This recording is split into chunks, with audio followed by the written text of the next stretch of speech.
Hello student, this is अंकित मिश्रा। बच्चों, आज मैं फिर से हाजिर हूँ आपके सामने सेट पेपर 4th लेकर। और आई गेस आपने ये अप्लाई कर लिया है। अगर नहीं किया है तो प्लीज़ अटेम्प्ट कर लो। सबसे पहले ये सेट पेपर 4 है बच्चों, है ना, सेट पेपर 4th। चलो शुरू करते हैं। तो पहला बच्चों क्या है, यहाँ पे थोड़ा मिसप्रिंट हो गया है, सो फॉरगिव अस, क्षमा किया जाए भाई उसके लिए।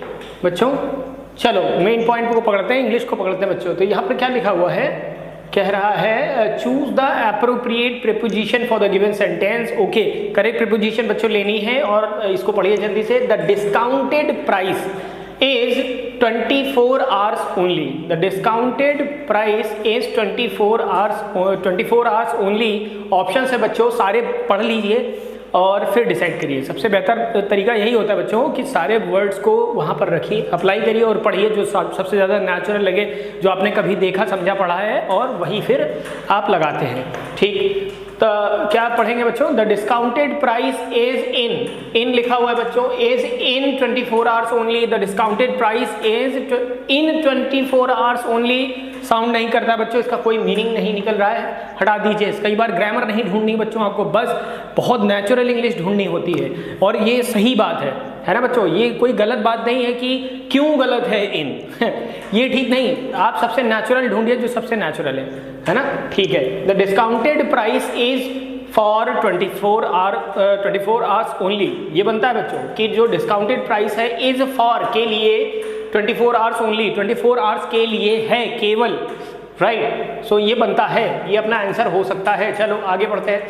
From the discounted price is from 24 hours only. No, the discounted price is during means के दौरान, ड्यूरिंग के दौरान। The discounted price is 24 hours only, केवल 24 घंटे के दौरान है कि 24 घंटे के लिए है। सो मोस्ट नेचुरल, सबसे ज्यादा नेचुरल फॉर हो जाता है। Discounted price is for 24 hours only. दोनों पढ़ के देख लीजिए बच्चों। हो सकता है अगर आपको इन दोनों में से लग रहा है कि कोई एक होगा और आप डिसाइड नहीं कर पा रहे, तो भी आपकी सोच ठीक है। अगर आपने धोखे से भी ये ट्राई की है तो आप बिल्कुल गलत है ना। यहाँ पर अगर आप ठहरते हैं आकर तो आप ठीक है, आपकी सोच गलत नहीं है। But the best option is for. The discounted price is 24 hours for 24 hours only. The discounted price is for 24 hours only, right. Go for the next. अगला क्या है बच्चा? Choose the appropriate preposition. Again preposition लेनी है। The sale will last, the sale will last. बिक्री कब खत्म होगी? लास्ट का मतलब बच्चों कहाँ, यहाँ पर क्या है? लास्ट यहाँ पर है क्या? Last is verb. लास्ट यहाँ पर क्या है बच्चों? यहाँ वर्ब की तरह आई हो। लास्ट का मतलब होता है खत्म होना, कोई चीज कितनी देर बाद खत्म होगी। ठीक है भाई। द सेल विल, इसी तरह बच्चों एक वर्ब होती है लॉन्ग। लॉन्ग का मतलब क्या होता है? जल्दी से बताइए। लॉन्ग मतलब आपको पता है कि लॉन्ग मीन्स लंबा, समथिंग लंबा। एडजेक्टिव के रूप में आप इसका अर्थ जानते हैं, लॉन्ग मीन्स लंबा, राइट। लेकिन एज ए वर्ब इसका मतलब क्या है? जब वर्ब बनती है तो लॉन्ग का मतलब क्या होता है बच्चा? लॉन्ग का मतलब होता है विश, चाहना। जब आप किसी चीज को चाहते हैं, यर्न, है ना, विश, यर्न। और इन सब के साथ एक प्रीपोजिशन बच्चों कॉमन है, that is for. Long for, wish for, yearn for, last. अब लास्ट भी यहाँ पर वर्ब है और लास्ट का मतलब कितनी देर तक कोई कार्य चल रहा है। दिस विल लास्ट, है ना। अब इसके साथ क्या आएगा बच्चों? लास्ट के साथ ऑब्वियसली फॉर आता है, एक ही preposition. Sale will last for 7 days only, कि सेल कब तक चलेगी बच्चों? For, last, for. ये फॉर प्रीपोजिशन जिम्मेदार, कई बार बच्चों प्रीपोजिशन जिम्मेदार होते हैं अपने आने वाले शब्दों की वजह से या अपने वर्ब के हिसाब से, है ना। प्रीपोजिशन फिक्स हो जाते हैं, तो ऐसे ये फिक्स प्रीपोजिशन है, फॉर आएगा। The sale will last for 7 days only, कि जो बिक्री है, जो सेल है, वो कब तक चलने वाली है? That will last for 7 days only. Long for भी बच्चों याद रखिए, long for, wish for, yearn for, मतलब चाहना, किसी चीज को बहुत ज्यादा चाहना, है ना। लॉन्ग फॉर मतलब भी बच्चों चाहना, विश फॉर, यर्न फॉर, बहुत चाहना किसी चीज का। ठीक है भाई। The sale will last for, कोई और नहीं, कोई preposition, last for 7 days only, कि सेल कब तक चलेगी? 7 दिनों तक चलेगी, राइट। सो केवल एक fix preposition last for, that is for. ठीक है, ठीक। नेक्स्ट बच्चों देखिए क्या है, चूज द एप्रोप्रिएट प्रीपोजिशन। फिर से preposition. There is a heavy demand on these goods, in these goods, for these goods या बिटवीन दीज गुड्स। देर तो बिटवीन तो बच्चों आप देख कर ही इसको क्रॉस कर सकते हैं कि ये बिटवीन तो नहीं आएगा। There is a heavy demand, एक जबरदस्त डिमांड है, मांग है। दीज गुड्स, इन गुड्स को लेकर। तो बच्चों बताइए, there is a heavy demand on these goods. Demand on किसी चीज पर डिमांड है या किसी चीज के लिए डिमांड है। तो बच्चों डिमांड फॉर होता है, डिमांड फॉर देखा आपने बहुत सारे प्रीपोजिशन आए और सब में फॉर आ रहा है, बड़ी कॉमन सी चीज़ है। फिर से एक बार नजर मारिए बच्चों सब पे कि द से यहाँ पर क्या था, डिस्काउंटेड प्राइस इज फॉर। यहाँ पे जनरल एक फॉर की जरूरत थी, सामान्य फॉर की जरूरत थी कि discounted price is for 24 hours only. दूसरे वाले में बच्चों क्या था, the sale will last for, इस लास्ट के लिए फॉर प्रपोजिशन जिम्मेदार थी। The sale will last for 7 days only, की 7 दिनों तक चलेगी। एंड यहाँ पर बच्चों क्या है, there is a heavy demand. Demand है किस चीज के लिए, for something.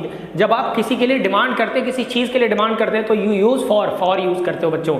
Demand for something. एक और प्रीपोजिशन आस्क फॉर आपने सुना होगा, फ्रेजल वर्ब है बच्चों आस्क फॉर। बताओ सुना है कि नहीं सुना है? नहीं सुना है तो आज सुनिए। आस्क फॉर का मतलब भी होता है बच्चों डिमांड फॉर, मांगना कोई चीज। Demand for something, for something किसी चीज को मांगना। I asked him for some money, मैंने उससे क्या मांगा, I asked for some money, थोड़ा धन मांगा मैंने उससे। तो आस्क फॉर का मतलब भी बच्चों डिमांड फॉर समथिंग, किसी चीज को मांगना। There is a heavy demand for these goods. बच्चों क्या लग रहा है, डिमांड फॉर क्या होगा, there is a heavy demand for these goods. इन सामान के लिए, इस चीज के लिए एक हैवी डिमांड है, ना कि ऑन नहीं होगा बच्चों, डिमांड ऑन नहीं, डिमांड फॉर समथिंग किसी चीज के लिए। राइट, ठीक है, तो बात बन गई demand for.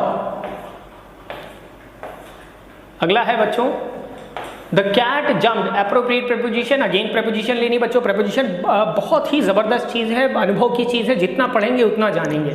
The cat jumped, the cat jumped, okay, दो फिलर है बच्चों, दो ऑप्शंस अवेलेबल हैं अपने पास। The cat jumped at into from, ये फ्रॉम है बच्चों, फॉर्म नहीं है, that has become a misprint, ये फ्रॉम होना चाहिए, फॉर्म नहीं रहा होगा। चलो, the cat jumped at into from in the room, okay, और बाकी ऑप्शन क्या है, by the window, through the window, across the window and to the window. तो बच्चों जल्दी से बता दो, एक भी अगर फिलर आप इसमें से सही लगा पा रहे हैं तो इजी हो जाएगा दूसरा वाला समझ पाना।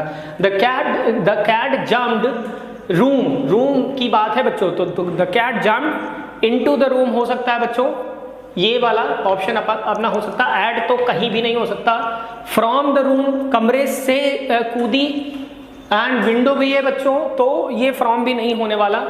Right, cat jumped in the room to the window, इसका कोई मीनिंग नहीं है बच्चों, सिवाय इसके कोई भी दूसरा ऑप्शन नहीं। The cat jumped into the room, room में जंप किया कैट ने, थ्रू द विंडो, किससे होकर, थ्रू मतलब जब आप किसी चीज से चारों तरफ घिरे होते हैं, 3D होते हैं, कैसे होते हैं बच्चों, 3D, 3 डिमेंशनली आप जब घिरे होते हैं, कम से कम 3 तरफ से जब आप चीजों से घिरे होते हैं, तो आप थ्रू प्रेपोजिशन यूज कर लेते हैं।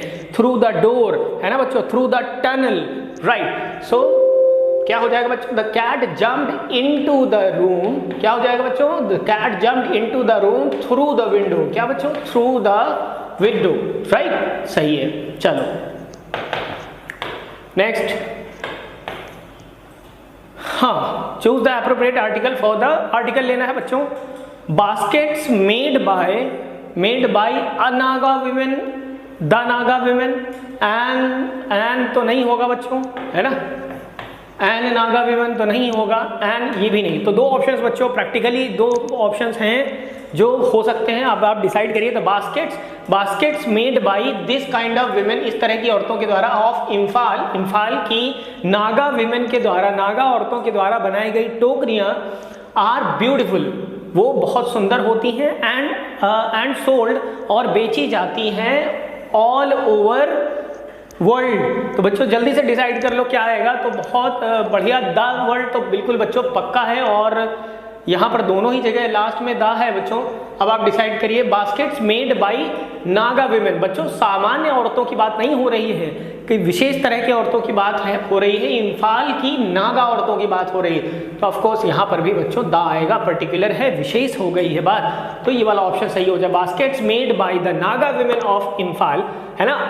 प्रैक्टिकली ऐसे भी नहीं आ सकता बच्चों, यहाँ पर प्लूरल है, विमेन है, क्या है बच्चों, विमेन है तो आ नहीं आ सकता। राइट, तो सिर्फ और सिर्फ द आएगा। है ना। Baskets made by the Naga women of Imphal are beautiful and sold all over the world. तो प्रैक्टिकली सिर्फ यही आ गया, इसमें कोई अगर थोड़ा सा आप दिमाग लगाएं तो आप इसे कर सकते थे। आई होप आपने सही किया होगा।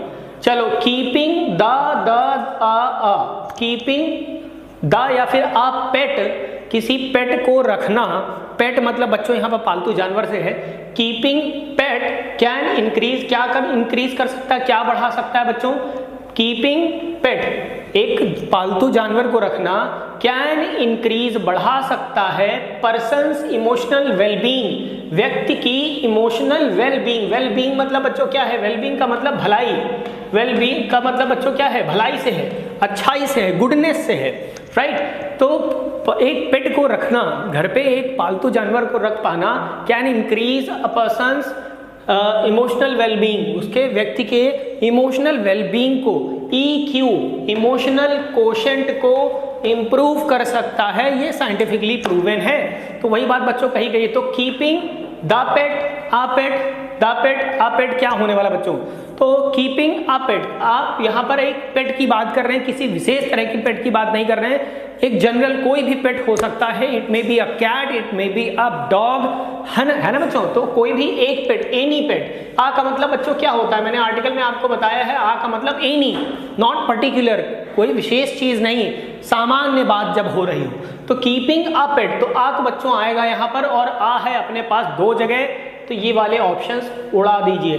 कीपिंग अ पेट, एक पेट को रखना, can increase a persons emotional wellbeing, या फिर एन पर्सन, तो एन तो बच्चों प्रैक्टिकली होना ही नहीं चाहिए, सो ओनली ये वाला। Keeping a pet can increase a persons emotional wellbeing. थोड़ी रीजनिंग भी लगानी, लॉजिक लगाने हैं, और प्रैक्टिकल इंग्लिश को भी ध्यान में रखना है। आंसर मिलने वाला है, बेहद आसान। आई गेस अभी तक सबने सही किया होगा ये बच्चों क्वेश्चन, तो बिल्कुल सबको सही करने हैं। चूज द एप्रोप्रिएट आर्टिकल, आगे वाले में भी बच्चों आर्टिकल लेना है आपको। And here is the question, you need to make conscious effort to move away from past. क्या कह रहा है बच्चों, कह रहा है कि you need to make conscious effort, आपको कॉन्शियस एफर्ट करने की जरूरत है। यू नीड, आपको जरूरत है, टू मेक करने की, मेक का मतलब हमेशा कुछ बनाना ही नहीं होता बच्चों, टू डू समथिंग, कुछ कर देना, है ना, जिससे कोई चीज हो जाए, बस ऐसा।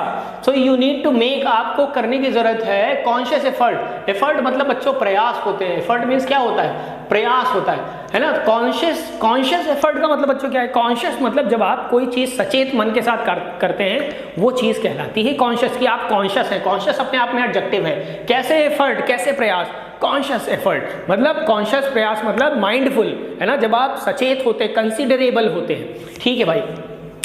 So you need to make conscious effort, आपको कॉन्शियस एफर्ट करने की जरूरत होती, टू मूव अवे, निकल जाने के लिए, फ्रॉम पास्ट, पास्ट से। So you need to make a conscious, हो सकता है एन कॉन्शियस, तो नहीं हो सकता, यहाँ पर एन नहीं फिट होता है। द कॉन्शियस एफर्ट या एन, तो दो ऑप्शन तो बच्चों देखकर कैंसिल हो जाएंगे। आपके एग्जाम का लेवल बच्चों ऐसा है कि यहाँ पर दो ऑप्शन तो आप जल्दी से देखकर हटा देंगे, जो दो बचेंगे उनको असेस कर लीजिए, थोड़ा सा ध्यान देकर आपको अपना आंसर मिलने वाला है। You need to make a conscious effort, you need to make a conscious effort to move away from the past. तो ये वाला बच्चों बहुत अच्छा साउंड कर रहा है, बहुत बढ़िया साउंड करता है। You need to make the conscious effort, तो ये बहुत भारी हो गया, राइट। आर्टिकल द की आवश्यकता नहीं है, एक तरह का प्रयास। You need to make a conscious, देखो बच्चों आ का मतलब यहाँ पर क्या है, you need to make a conscious effort, किस तरह का एक प्रयास, किस तरह का एक प्रयास,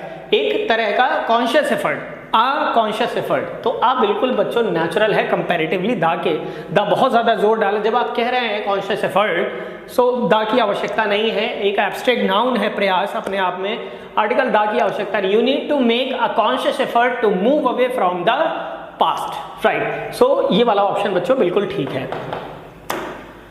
next, choose the correct form of verb. चलो बच्चों वर्ब चुन लेते हैं। People who have very little technical background have learned learning to understand the COBOL computer.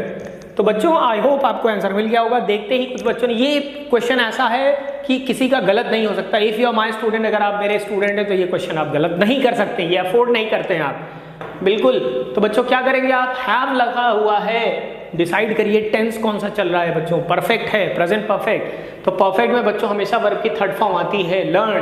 People who have very little technical background, वो लोग जिनका बहुत ही कम टेक्निकल बैकग्राउंड होता है, मतलब जिनका बैकग्राउंड में टेक्निकल चीज़ें नहीं पढ़ी है उन्होंने, वो लोग हैव, उन लोगों को अब पीपल के हिसाब से बच्चों हैव आया, पीपल इज प्लूरल तो वर्ब भी, हेल्पिंग वर्ब भी प्लूरल है, हैव है। तो people have learn to understand, क्या होगा बच्चों, people have learn to understand, उन्होंने भी सीख लिया है the COBOL computer. People have learn, कुछ भी और नहीं, सिर्फ और सिर्फ लर्न होगा, वर्ब को ध्यान में रखते हुए बच्चों, है ना, टेंस को ध्यान में रखते हुए सिर्फ और सिर्फ ये होने वाला है, कुछ भी और नहीं लग सकता, राइट, हटा दीजिए।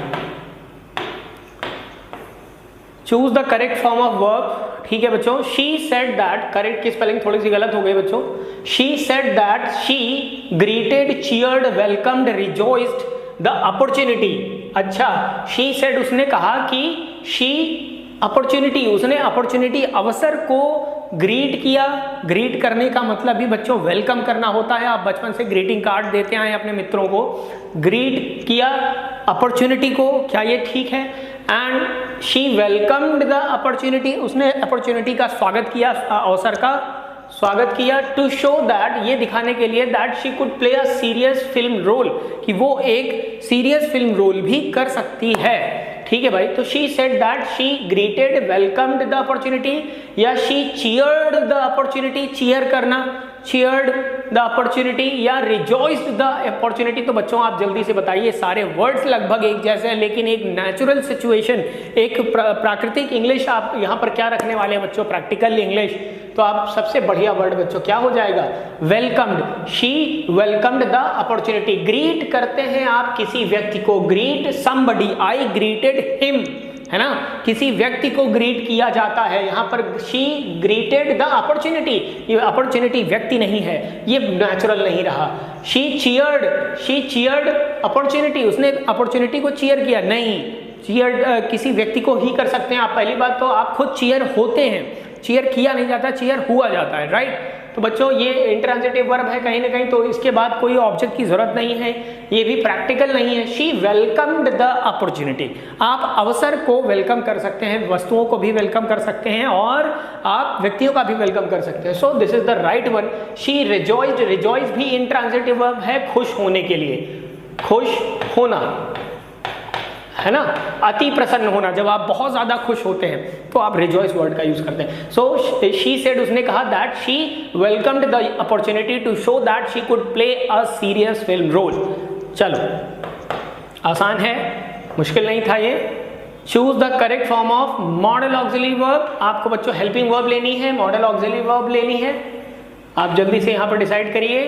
We have finished, we have finish, ये बच्चों विव लिखा हुआ है, यहाँ पर क्या लिखा हुआ है, विव, विव बोलिए एक बार, विव, लेकिन ये है वी हैव, है ना, कॉन्ट्रैक्ट कर दिया गया, इंग्लिश स्मार्ट हो जाती, जल्दी से आप चीजें बोल पाते हैं, right. So we have finished our work, हमने अपना काम फिनिश कर लिया है, फॉर टुडे, आज के लिए। वी लीव नाउ, तो बच्चों क्या होगा, must we leave now, may we leave now, needn't we leave now, या शुड वी लीव नाउ। तो बच्चों क्या होने वाला, we have finished our work for today, आज हमने अपना कार्य खत्म कर लिया है। तो we leave now, must we leave now, क्या हमें जाना चाहिए, क्या हमें जाना चाहिए। May, needn't we leave now, needn't हमें जाने की अब जरूरत नहीं है, ये बच्चों प्रैक्टिकल नहीं है, निगेटिव है कि क्या अब हमें जाना ही नहीं चाहिए, क्या अब हमें जाना नहीं चाहिए, बकवास है। शुड से आप एडवाइस करते हैं, तो बच्चों यहाँ पर रिक्वेस्ट जैसा प्रतीत हो रहा है, आपने अपना काम कर लिया और आप पूछ रहे हैं क्या अब हम निकल सकते हैं। So the most polite request, may से आप रिक्वेस्ट बचपन से बच्चों फॉर्म करते आए हैं, मे आई कम इन, रिक्वेस्ट बहुत अच्छी होती है। शुड से आप एडवाइस करते आए हो, राइट। तो सबसे बेहतर ऑप्शन क्या हो जाएगा, मे वी लीव नाउ, क्या अब हम निकल सकते हैं। We have finished our work today, आज हमने अपना काम खत्म कर लिया है, मे वी लीव नाउ, क्या हम निकल सकते हैं। So the right one is may. Choose the correct form of adverb. Adverb देखनी है बच्चों, जल्दी से बता दीजिए। I see things greatly, difficultly, differently, uniquely. I see things कैसे ना हो, अब मैं चीजों को देखता हूं, आई सी थिंग्स मैं चीजों को देखता हूं। ग्रेटली ना हो, अब बहुत ग्रेटली देखता हूं, हर चीज को ग्रेटली देखते हैं। डिफिकल्टली बहुत मुश्किल से देखते हैं, है ना। डिफिकल्टी बेसिकली ये एक ऐसी एडवर्ब है जो बहुत नेचुरल नहीं, ये यूज ही नहीं होती है, इन अ डिफिकल्ट वे होता है, डिफिकल्टली नहीं होता है, मतलब अननेचुरल सी है, बकवास सी है, मतलब बहुत कम यूज होती है डिफिकल्टली।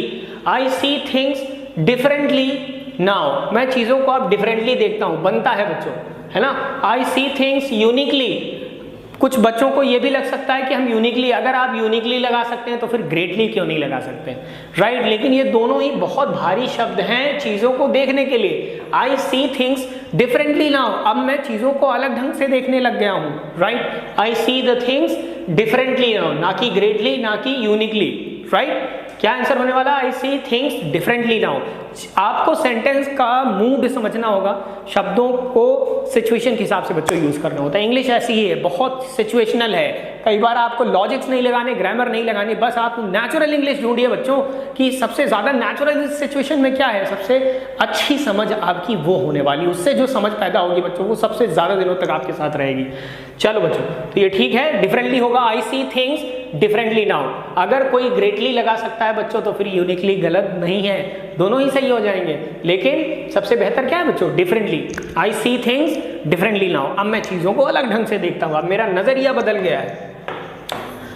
Choose the correct form of adverb for the given sentence. Again adverb लेनी है बच्चों। The flower arrangements, flower arrangements फूलों की जो बच्चों व्यवस्था थी, एट द पार्टी, पार्टी में, एट द पार्टी, याद रखिए at the party, had been done कर दी गई है, मोस्ट ड्रामेटिकली नाटकीय ढंग से कर दी गई है, डिमांडिंगली बहुत ज्यादा मांग की गई थी इसलिए कर दी गई है, डिसेंटली बहुत सादगीपूर्ण ढंग से कर दी गई है, या ब्यूटीफुली बहुत सुंदर ढंग से कर दी गई है। तो बच्चों क्या है, बेहद नेचुरल है, ब्यूटीफुली, कुछ भी और नहीं। The flower arrangements at the party had been done most beautifully, ना कि ड्रामेटिकली, डिमांडिंगली, डिसेंटली बच्चों गलत नहीं है, लेकिन हमारी सिचुएशन ऐसी है कि अपने पास एक अच्छा शब्द है, नेचुरल सा वर्ड है। डिसेंटली बकवास हो जाएगा यहाँ पर, ब्यूटीफुली सबसे अच्छा वर्ड है। ठीक है बच्चों, लगा दीजिए। Choose the correct form of adjective for the given sentence. Ranjan would go to unexplored places, he is a very sickly able person. 4 word होने चाहिए बच्चों, बाकी के वर्ड्स क्या हैं वो भी मिल जाते तो अच्छा होता।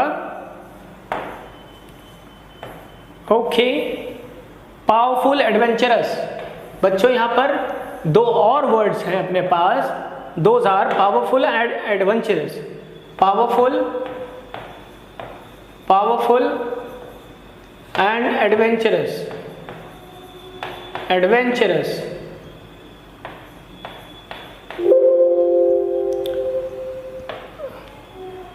पहले गलत हो गई है, इसको ठीक कर लिया जाए।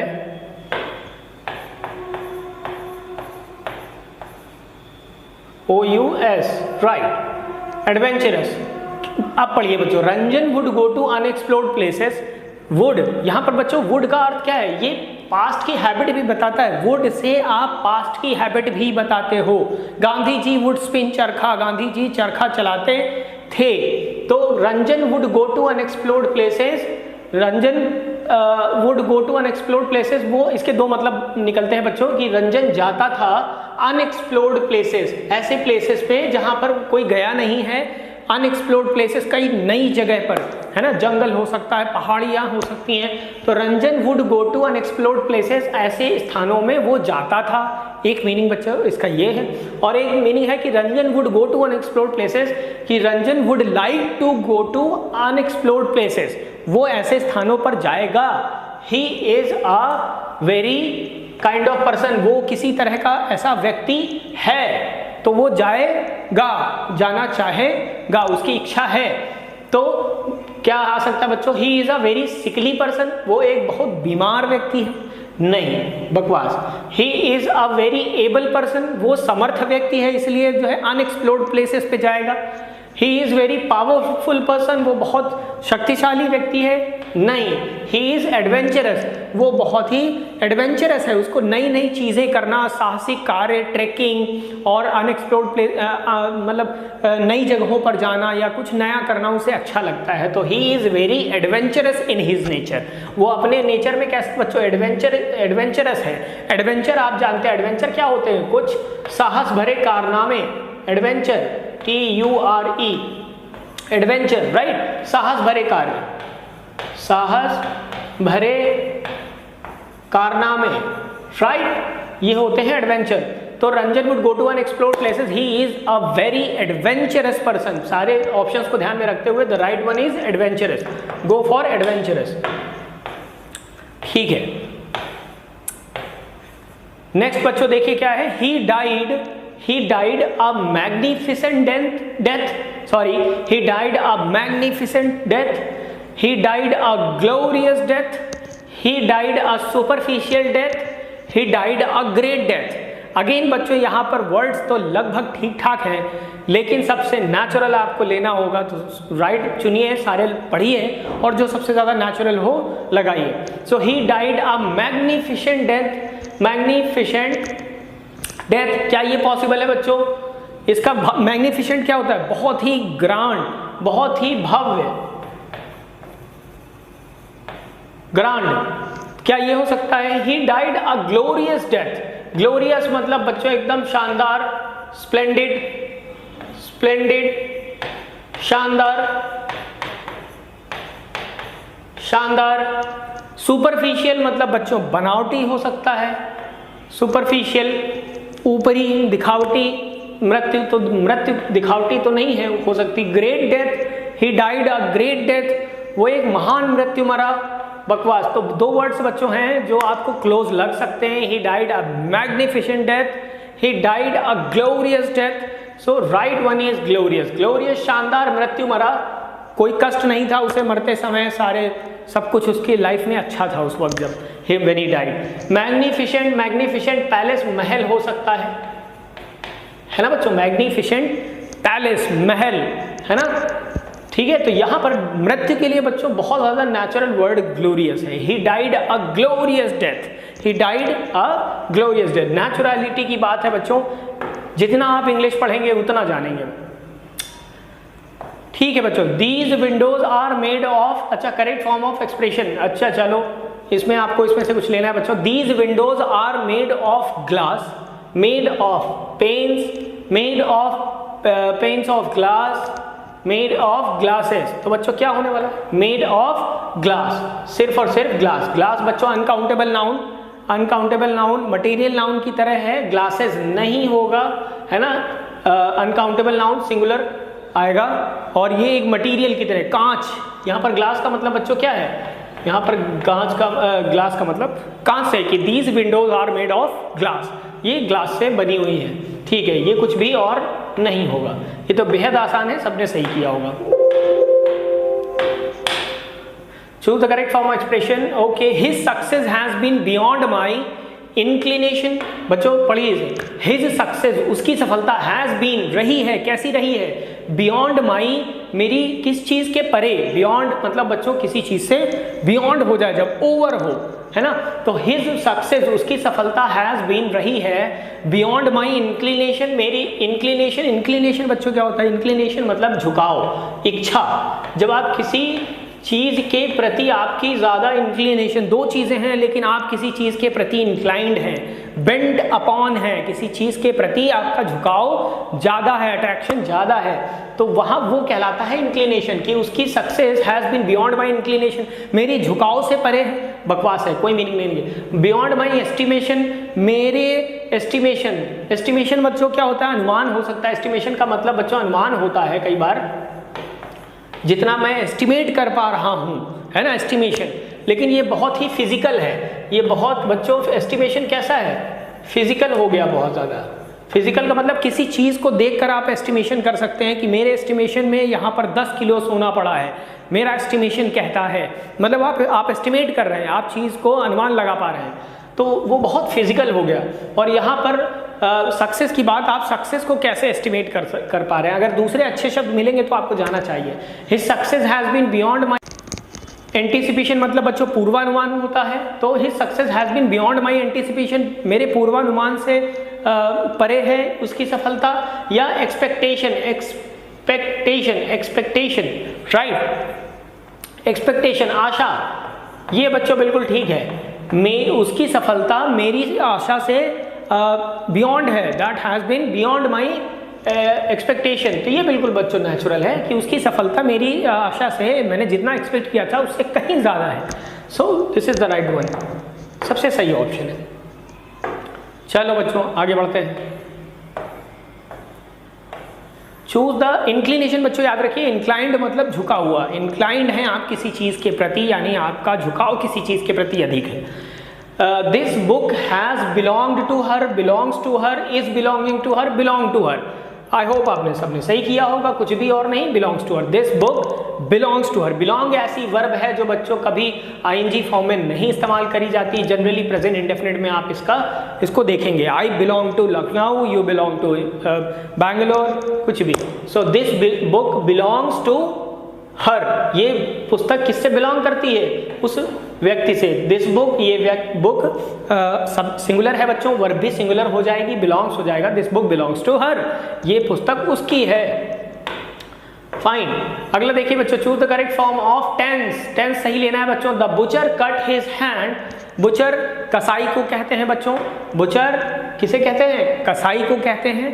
The butcher cut his hand, उसने अपना हाथ काट लिया। while he chops meat, while he had been chopping, while he had been, जब वो काट रहा था, while he was chopping, क्या हो जाएगा बच्चों? while लगा हुआ, while का प्रयोग आप समय में जब आप करते हैं, समय बताने वाले कंजंक्शन के रूप में जब आप इसका प्रयोग करते हैं, तब बच्चों इसके साथ अक्सर आप कंटिन्यूअस टेंस देखेंगे। प्रेजेंट कंटिन्यूअस हो सकता है, पास्ट कंटिन्यूअस हो सकता है, कंटिन्यूअस सिचुएशन हो रही होती है ना, काम चल रहा होता। वाइल मतलब during, at the time of something, किसी चीज के होते हुए समय।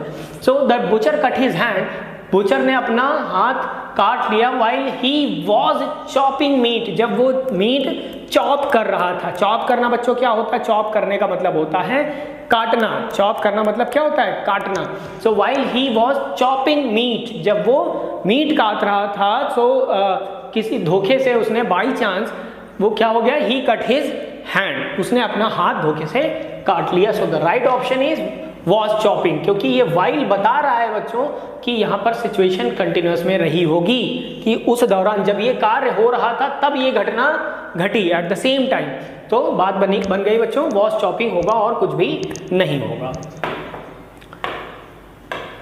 नेक्स्ट क्या है बच्चों? Can I have a drink, क्या मैं एक ड्रिंक ले सकता हूं? Before I go to bed, before I will have gone to bed, before I will go to bed, before I am going to bed। बच्चों जल्दी से बता दो इसमें क्या होने वाला है? सिर्फ और सिर्फ एक ही है, before I go to bed, इससे पहले कि मैं बेड पर जाऊं।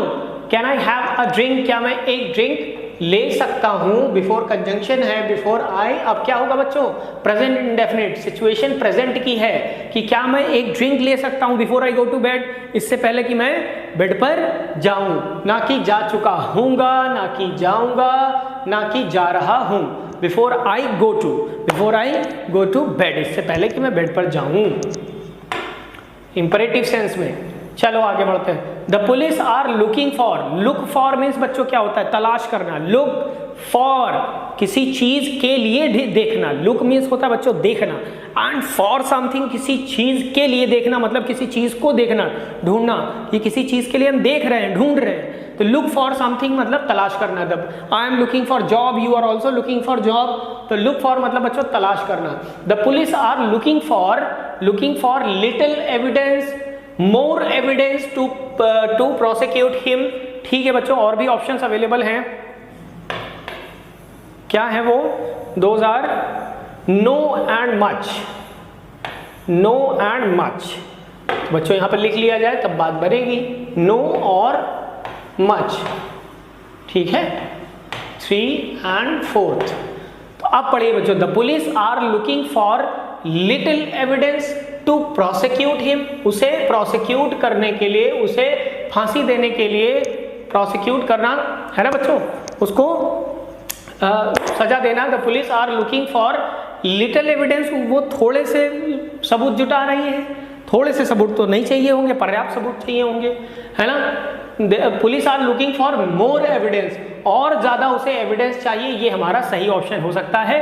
The police are looking for no evidence, ये बकवास है, जब एविडेंस ही नहीं चाहिए तो प्रोसिक्यूट क्यों करेंगे उसे, टू प्रोसिक्यूट, ठीक है। The looking for, the police are looking for, police के साथ बच्चों देखिए आर वर्ब आया, जनरली आर हम प्लूरल मानते हैं पुलिस को, जनरली सामान्य रूप से पुलिस हमेशा प्लूरल होता है, ठीक है। The police are looking for much evidence, कुछ भी और नहीं सिवाय और सिवाय मोर के, police are looking for more evidence, अभी और ज्यादा उसे एविडेंस चाहिए, क्या कर पाने के लिए, उसे प्रोसिक्यूट करने के लिए, उसे फांसी देने के लिए, ठीक है।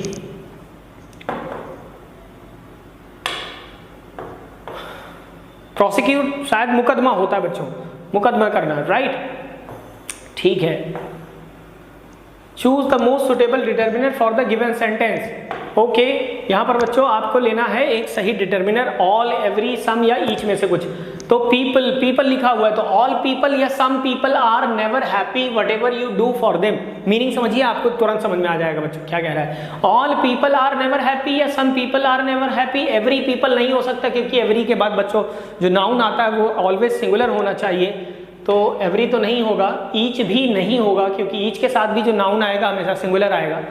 तो दो है अपने पास, ऑल पीपल या सम पीपल। अब साउंड देखिए बच्चों क्या है सेंटेंस का, कि पीपल आर नेवर हैप्पी, लोग, किस तरह के लोग खुश नहीं होते हैं कभी, what ever you do for them, आप उनके लिए कुछ भी कर दें। तो बच्चों क्या होने वाला है, सिर्फ और सिर्फ सम होगा, कि कुछ लोग ऐसे होते हैं, some people are never happy, कुछ लोग कभी खुश नहीं होते, whatever you do for them, आप उनके लिए कुछ भी कर ले, तो सम ही आने वाला है, कुछ भी और नहीं आएगा।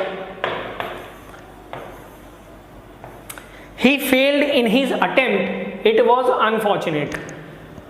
Choose the best sentence starter from the given options. बच्चों यहाँ पर कुछ ऑप्शंस हैं और ये आपको स्टार्टर के रूप में लेने हैं, यहाँ सेंटेंस को स्टार्ट कर सकें। तो पढ़िए बच्चों क्या हो सकता है, although he failed in his attempt, हालांकि वो फेल हो गया अपने प्रयास में, it was unfortunate, और ये दुर्भाग्यपूर्ण था। तो क्या हो सकता है बच्चों, although हो सकता है यद्यपि वह फेल हो गया और ये अभाग्यपूर्ण था, unfortunately he failed in his attempt, अभाग्यवश वो फेल हो गया और ये बड़ी दुर्भाग्य की बात थी, थोड़ा सा अजीब है।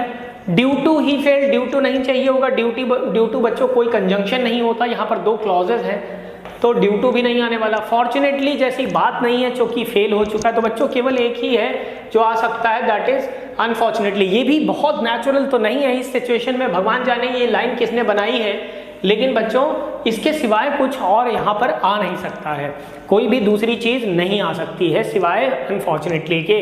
Unfortunately he failed in his attempt and it was unfortunate, फिर भी ये अजीब सा है, लेकिन इसके सिवाय और कुछ भी इसमें नहीं आ सकता, कि ये दुर्भाग्यपूर्ण था कि वो फेल हो गया और ये दुर्भाग्यपूर्ण है, फिर से अगेन वही बात कही गई है, बट इसके सिवाय और कुछ भी नेचुरल नहीं, क्योंकि ड्यू टू बच्चों एक प्रीपोजिशन होती है, वो करेगा नहीं। फॉर्चुनेटली सिचुएशन निगेटिव है, यहाँ पर ये पॉजिटिव वर्ड है, ये नहीं आएगा। ऑल्दो जैसी सिचुएशन नहीं है कि इन्हें जोड़ा जा सके, ऑल्दो भी कंट्रास्ट चीज़ें बताता है, ये तो सेम चीज़ें बता रहे हैं कि वो फेल हो गया और ये दुर्भाग्यपूर्ण था, तो इसलिए सिर्फ और सिर्फ यहाँ पर ये आने वाला है। नेक्स्ट देखिए बच्चों क्या लिखा हुआ है, द बेल्स रिंग, घंटियां बजती हैं, eight regular intervals, in regular intervals, on regular intervals, for regular intervals. अब आगे भी है, through the day, from the day, of the day, in the day. तो बच्चों क्या क्या हो सकता, ऑफ तो नहीं हो सकता, फ्रॉम द डे नहीं हो सकता। अब दो ऑप्शन है बच्चों, इन या फिर थ्रू। द बेल्स रिंग, घंटियां बजती हैं, एट या फिर for regular intervals, eight regular intervals या फिर फॉर, दो ऑप्शन है बच्चों, जल्दी से बताइए, थ्रू द डे या फिर इन द डे, क्या होने वाला है। तो बच्चों सही ऑप्शन है at, the bells ring at regular. तो बच्चों यहाँ पर the bells ring at regular intervals at point of time के लिए है, और छोटे छोटे रेगुलर इंटरवल्स पर घंटियां बज रही हैं बच्चों, तो एट आएगा, फॉर नहीं आएगा, इन भी नहीं आने वाला। Through the day, through the day का मतलब बच्चों क्या है, पूरे दिन भर, पूरे दिन में थोड़े थोड़े इंटरवल पर, रेगुलर इंटरवल पर घंटियां बज रही हैं, तो एट आएगा बच्चों। The bells ring at regular intervals throughout the day. Through the day, throughout भी प्रीपोजिशन आती है बच्चों समय के लिए, थ्रू द डे, राइट। ठीक है बच्चों, नेक्स्ट। ओके, अगला देखिए बच्चों क्या है। ओके, ये बच्चों एरर है, इसमें आपको एरर भी मिल सके। एक स्टेटमेंट है बच्चों, एंड स्टेटमेंट शुरू है यहाँ से बच्चों स्टेटमेंट शुरू है, और आपको इसमें एरर ढूंढनी है। नो एरर का भी ऑप्शन आपके पास है बच्चों। तो पहला सेंटेंस है, क्या इस सेंटेंस में एरर है? The most happy marriage would be an union of a deaf man and a blind woman. क्या बच्चों होने वाला है कि द मोस्ट हैप्पी मैरिज, सबसे खुश नुमा शादी क्या होगी? सबसे अच्छी शादी, जो खुशी वाली शादी होगी, वो क्या होगी? The most happy marriage. तो इस सेक्शन में बच्चों तो कोई भी एरर नहीं है, सुपरलेटिव डिग्री के पहले आर्टिकल था, सब कुछ ठीक चल रहा है। The most happy marriage would B, होगी, क्या होगी? होगी एन यूनियन। एन यूनियन बच्चों क्या होता है? एक यूनियन हो सकता है, अ यूनियन, है ना। आर्टिकल क्या होगा? आ आएगा, एन नहीं आएगा। A union of a deaf man, एक बहरे व्यक्ति की शादी, एंड अ ब्लाइंड वुमन, किससे हो जाए? एक अंधी औरत से। सबसे बेस्ट यूनियन होगा, सबसे most happy marriage would be a union of, एक संगम। क्या मीनिंग निकल रहा है बच्चों? The most happy marriage would be, एक सबसे खुशनुमा शादी क्या होगी? वो होगी a union of a deaf man, एक बहरे व्यक्ति का संगम, किससे? अ ब्लाइंड वुमन, एक अंधी औरत से। सो सबसे अच्छी, तो इसमें एरर बच्चों यहाँ पर है, एन यूनियन नहीं होगा, सबने ढूंढ लिया होगा। बहुत आसान था ये। आगे भी ऐसा ही करना है। A man is the only creature that is endowed with the faculty, नहीं बच्चों, यहाँ पर फैसिलिटी होना चाहिए। फैसिलिटी, इसको फैसिलिटी कर लीजिए, ये मिसप्रिंट है, बाकी सब ठीक है।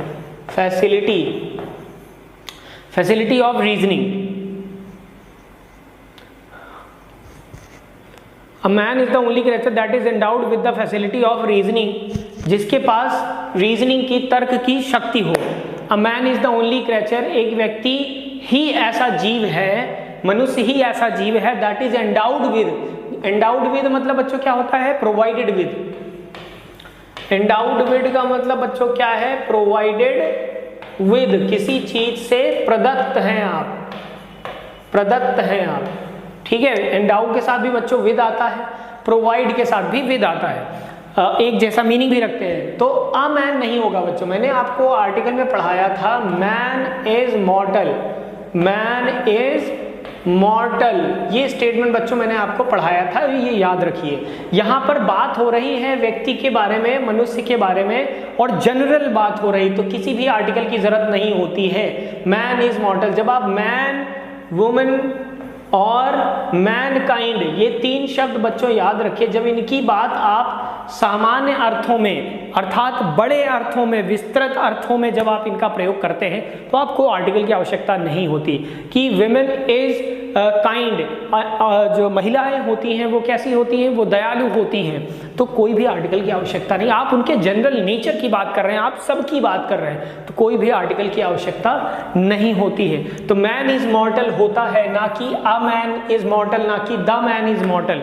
तो वही यहाँ पर भी लग रहा है बच्चों, man is the only creature, यहाँ पे किसी आर्टिकल की जरूरत नहीं की। व्यक्ति ही केवल अकेला ऐसा क्रेचर है, ऐसा प्राणी है, that is endowed with the facility of reasoning, जिसमें सोचने की क्षमता होती है। तो ये बात सभी व्यक्तियों की हो रही है बच्चों, किसी भी आर्टिकल की आवश्यकता नहीं है। यहाँ पर तीन शब्द याद रखिए, मैन, वुमेन और मैनकाइंड। जब इनके बारे में आप बात बड़े स्तर पर करते हैं, किसी आर्टिकल को प्रयोग नहीं करते, याद रखिए मैन इज मॉर्टल। क्या बच्चों? मैन इज मॉर्टल, ये स्टेटमेंट ही याद रखिए।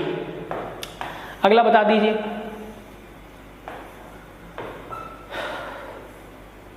इसमें भी एरर ढूंढनी है बच्चों, जल्दी से बता दो। It is very difficult to find the number of creatures, the number of a creatures living on the earth. पढ़िए और फिर बताइए। इट इज वेरी डिफिकल्ट, ये बहुत मुश्किल है, टू फाइंड आउट, यहाँ तक कोई एरर नहीं मिली बच्चों, ये बहुत मुश्किल है ढूंढ पाना, द नंबर ऑफ अ क्रैचर्स आ भी लिखा है बच्चों और क्रैचेस भी लिखा है। क्या ये बात ठीक है? नहीं ठीक है। The number of creatures, the number of या आ नंबर ऑफ के बाद बच्चों नाउन तो हमेशा प्लूरल रहता है, अर्थात आर्टिकल हटा लीजिए, बात बन जाएगी। बात समझ में आई बच्चों कि द नंबर ऑफ के बाद, द नंबर ऑफ के बाद नाउन हमारा जो होता है हमेशा प्लूरल होता है, क्योंकि ढेर सारी चीजें, it is very difficult to find out the number of creatures. Article a की आवश्यकता नहीं है यहाँ पर। लिविंग ऑन द अर्थ, धरती पर रहने वाले जीवों की एग्जैक्ट संख्या बता पाना या अनुमान लगा पाना उनकी संख्या के बारे में मुश्किल बात है। It is very difficult to find out the number of creatures, the number of creatures living on the earth. ठीक है, next, if you had warned me, अगर तुमने मुझे वार्न किया होता, if you had warned me, अगर तुमने मुझे वार्न किया होता, चेतावनी दी होती, I would not have told your father, तो मैंने आपके पिताजी को नहीं बताया होता।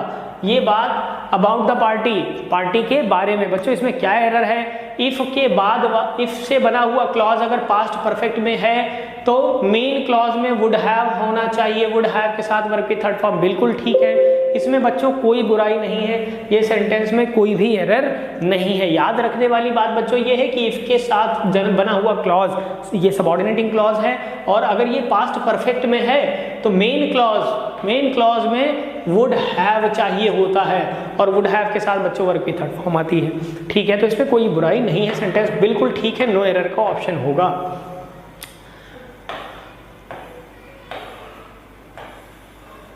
इसमें भी बच्चों एरर ढूंढनी है। इफ ही विल आस्क मी, अगर वह मुझसे पूछेगा for help, for help, ask for, अभी मैंने थोड़ी देर पहले बताया था आस्क फॉर मीन्स होता है मांगना, टू डिमांड फॉर, किसी चीज को मांगना। तो if he will ask me for help, अगर वो मुझसे मदद के लिए कहेगा, I will definitely help him, मैं उसकी मदद अवश्य करूंगा। तो बच्चों इफ से बना हुआ, इफ से देखिए दो क्लॉजेज जुड़ रहे हैं, दो क्लॉजेज हैं, दोनों ही फ्यूचर में हैं, तो टाइम बताने वाले या कंडीशन बताने वाले कंजंक्शन से, फिर से सुनिए बच्चों, टाइम बताने वाले या फिर कंडीशन बताने वाले कंजंक्शन से शुरू होने वाला क्लॉज प्रेजेंट में होना चाहिए। जब दो फ्यूचर की घटनाएं आप जोड़ रहे हैं, प्रेजेंट इंडेफिनिट में हो तो बेहतर होगा कि अगर मैं आगरा जाऊंगा तो ताजमहल देखूंगा। If I go to Agra, ना कि if I will go to Agra, बहुत पुराना रूल है बच्चों। तो if he will ask me नहीं होगा, इफ ही आस्क मी, अगर वो इफ ही आस्क्स मी, अगर वो मुझसे फॉर हेल्प, अगर वो मुझसे मदद मांगता है, I will definitely help him, main clause में विल रहेगा, लेकिन इफ से बना हुआ क्लॉज, सबऑर्डिनेटिंग क्लॉज, वो हमारा प्रेजेंट इंडेफिनिट में होना चाहिए। टाइम बताने वाले कंजंक्शंस याद रखिए बच्चों, as soon as, since, before, after, ये टिल, अनटिल, ये हमारे टाइम बताने वाले कंजंक्शन है। और कंडीशन बताने वाले बच्चों if, unless, in case, if, unless, unless का मतलब बच्चों अगर नहीं होता, इफ नॉट होता है, इफ, अनलेस, इन केस, ये आपके कंडीशन बताने वाले कंजंक्शन हैं। तो बच्चों टाइम बताने वाले या कंडीशन बताने वाले कंजंक्शन से अगर कोई सेंटेंस बिगिन करे, अगर कोई क्लॉज शुरू हो, तो वो फ्यूचर इंडेफिनिट में नहीं होना चाहिए, वो फ्यूचर में नहीं होना चाहिए। वो सामान्य रूप से किसी और भी टेंस में जा सकता है, पास्ट में जा सकता है, लेकिन फ्यूचर में नहीं होना चाहिए। वो प्रेजेंट में रहकर भी फ्यूचर का मीनिंग दे सकता है, इसलिए आप उसे प्रेजेंट में भेज दीजिए। If he asks me for help, अगर वो मुझसे मदद मांगता है तो I will definitely help him, ये वाला फ्यूचर में रहेगा। अगर मैं आगरा जाऊंगा तो ताजमहल देखूंगा। Until the train will not get the signal it will not leave the platform. बच्चों क्या कह रहा है? Until the train will not leave get the signal. अभी भी मैंने थोड़ी देर पहले बात बताई बच्चों, ये सेंटेंस थोड़ा सा गलत कर दिया गया है। ये जिसने भी सीट बनाई है थोड़ा सा गलत है, ये बहुत अच्छा नहीं है सेंटेंस, क्योंकि यहाँ दो जगह एरर है। पहली बात तो अंटिल के साथ बच्चों नॉट नहीं आएगा, अंटिल अपने आप में निगेटिव होता है। अंटिल का मतलब होता है टिल नॉट, जब तक नहीं, जब तक नहीं। तो टाइम बताने वाला फ्यूचर में नहीं होना चाहिए, पहली बात तो फ्यूचर में नहीं होगा, नॉट भी नहीं होगा। अब अगर फ्यूचर में नहीं होगा तो प्रेजेंट इंडेफिनिट में होगा। किस में होगा बच्चों? प्रेजेंट इंडेफिनिट में होगा। और प्रेजेंट इंडेफिनिट में होगा, सब्जेक्ट कैसा है बच्चों? सिंगुलर है। Until the train gets the signal, जब तक ट्रेन को सिग्नल नहीं मिलेगा it will not leave the platform, ये प्लेटफॉर्म नहीं छोड़ेगी। तो बच्चों एरर तो दोनों सेक्शन में आ गई ना, तो ये इस तरह से एग्जाम में नहीं होगा, ये मिसप्रिंट हो सकता है, ये किसी तरह से गलत हो सकता है, एग्जाम में बिल्कुल चीज़ें बच्चों वैलिड आएंगी। लेकिन अगर मान लो आपका एक दिमाग कहता है ना कि सर जी मान लिया कि ये आ गई तो अब हम क्या करेंगे, तो बच्चों अनटिल के साथ आप नॉट कभी नहीं लगाते, आप अनटिल के साथ नॉट का प्रयोग नहीं करते, तो सेक्शन ये गलत है और गलत ये भी है, ये माना नहीं जाएगा। ठीक है बच्चों, तो एग्जाम में ऐसे नहीं आएगा, आपको मैंने पूरी बात बता दी है कि कहाँ कहाँ ये गलत है। ये दो ढंग से गलत है, एक तो अनटिल के साथ नॉट नहीं आना चाहिए, दूसरी बात ये फ्यूचर में भी नहीं रहेगा, ये टाइम बताने वाला कंजंक्शन है, इसे प्रेजेंट इंडेफिनिट में होना चाहिए। Until the train gets the signal, जब तक ट्रेन को सिग्नल नहीं मिलता है it will not leave the platform. लेकिन अनटिल के साथ नॉट तो कतई नहीं आएगा, है ना, क्योंकि अनटिल अपने आप में ही नेगेटिव है, वो एकदम बिल्कुल क्या हो जाएगा, अधर्म हो जाएगा बच्चों, है ना, बिल्कुल अर्थ का अनर्थ हो जाएगा। तो आप फिलहाल यहाँ पर इस वाले सेक्शन में एरर लगाएंगे कि एक बार फ्यूचर में तो आप ले भी जा सकते हैं इसको, मान लिया भाई चला गया, लेकिन अनटिल के साथ नॉट तो आप नहीं लगाने वाले। करेक्ट।